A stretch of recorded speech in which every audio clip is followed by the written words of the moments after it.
भगवान शिव को मनाने के लिए श्रावण मास में व्यक्ति को विशेषतः प्रयास करने चाहिए। श्रावण मास में शिव को मनाने से एक और सबसे बड़ा लाभ होता है, जो भी शिव जी को मनाने का प्रयास करते हैं,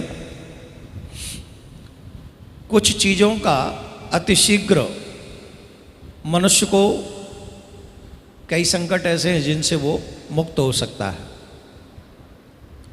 आज के युग में जो मनुष्य की सबसे बड़ी विपत्ति है या संकट है हमारी दृष्टि से, अब व्यक्ति इस बात की तरफ तो सोचता नहीं भगवान प्रसन्न हो जाएं, भगवान मिल जाएं या हमारा जीवन सफल हो। इस तरफ तो अगर 100 से आप मिलेंगे तो कोई 1 या 2 या 4, इससे ज़्यादा नहीं। मोस्टली जो सब लोगों की समस्या है आज के युग में वो है मनी, पैसा। और एक बात तो सत्य है कि नारायण से जल्दी, कृष्ण से जल्दी, राम से जल्दी, हालांकि लक्ष्मी जी चरण दबाती हैं नहीं के, लेकिन शिव जी प्रसन्न हो तो इनसे पहले ये दे देते हैं लक्ष्मी। अकेली लक्ष्मी जी का तो पूजन आप करोगे नहीं, और नारायण तो नारायण है, वो कहेंगे ज़्यादा लक्ष्मी हमारे भक्त के पास जाने भी नहीं चाहिए, ज़्यादा लक्ष्मी जाती है तो हमारा भक्त जो है टेढ़ा बेढ़ा हो जाएगा, तो उससे कोई लाभ ठीक नहीं।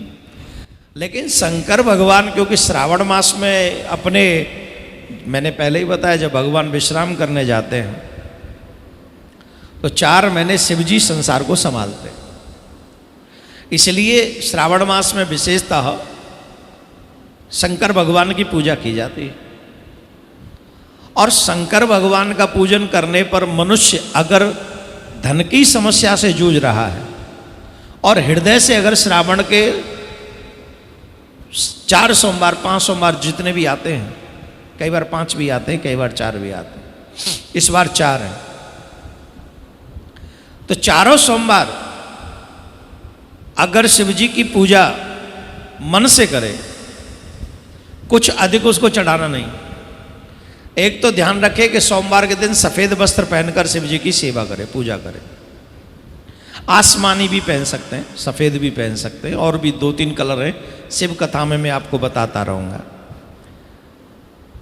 आसमानी कलर पहन सकते हैं ऐसा बताएं, लेकिन मोस्टली सफेद, क्योंकि वो सफेद वस्त्र ही धारण करते हैं शंकर भगवान। सफेद वस्त्र पहनकर शिव जी का अभिषेक करें।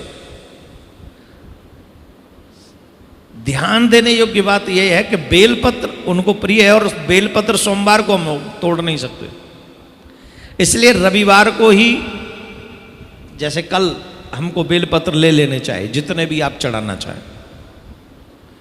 बेलपत्र लेकर रविवार को शाम को, दोपहर को, वो सुबह चढ़ाए जा सकते हैं सोमवार में। बेलपत्र अधिक चढ़ाना चाहिए, जरूर चढ़ाना चाहिए, अवश्य चढ़ाना चाहिए। बेलपत्र हमारे 3 जन्मों के पापों को नष्ट करता है। स्पर्श मात्र से हमारे पाप नष्ट हो जाते हैं बेलपत्र से। अच्छा, ये 3 पत्तों वाला बेलपत्र है, राइट? इसको कहते हैं बेलपत्र, 3 है इसमें।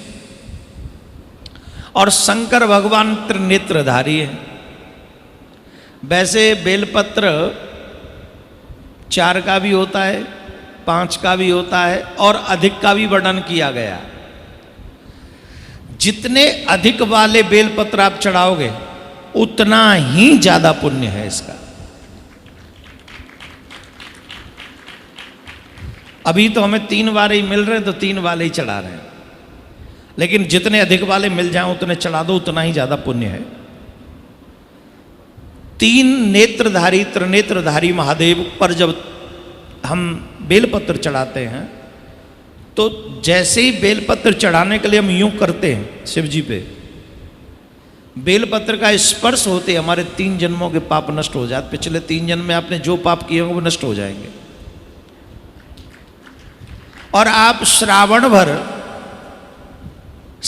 भर अगर हम और आप, जैसे आज भगवान की कृपा से अभी तक तो कोई ब्रेक लगी नहीं, आज 16वां दिन है, 16 दिन से अगर हम बेलपत्र चढ़ा रहे हैं तो 3-3 दिन लगाना, 3-3 जन्म, कितने जन्म निकल गए होंगे?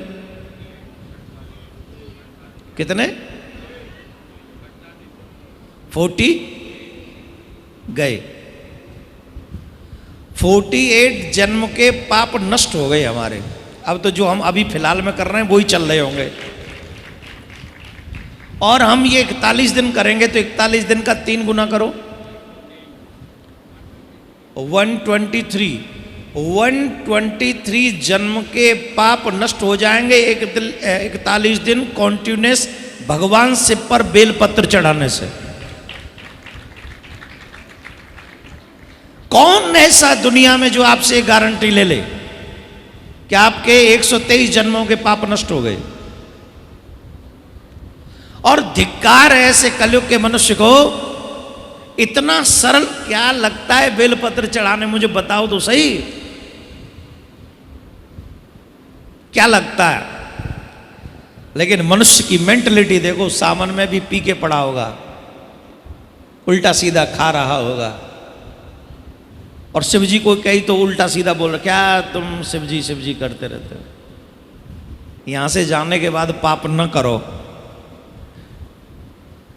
19 अगस्त के बाद पाप न करो, तो तुम्हारा गुरु होने के नाते ये लिख के दे सकता हूं कि तुम यमराज के यहां नहीं जाओगे। तुम्हारा गुरु होने के नाते ये अधिकार है कि मैं लिख के दे दूं, आप यहां से जाके पाप मत करना, बस मेरी गारंटी। लेकिन 41 दिन तक वैसे जुड़ रहे हो जैसे मैंने कहा।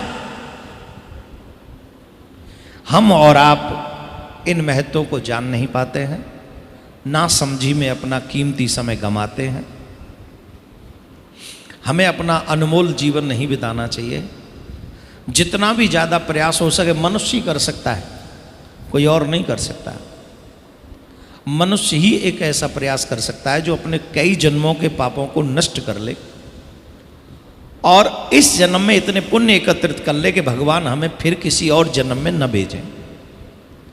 और ये मनुष्य कर सकता है, इसमें कोई दो राय नहीं। मैं तो कहूंगा मनुष्य ही एक ऐसा है जो कर सकता है, और तो कहां कोई करेगा।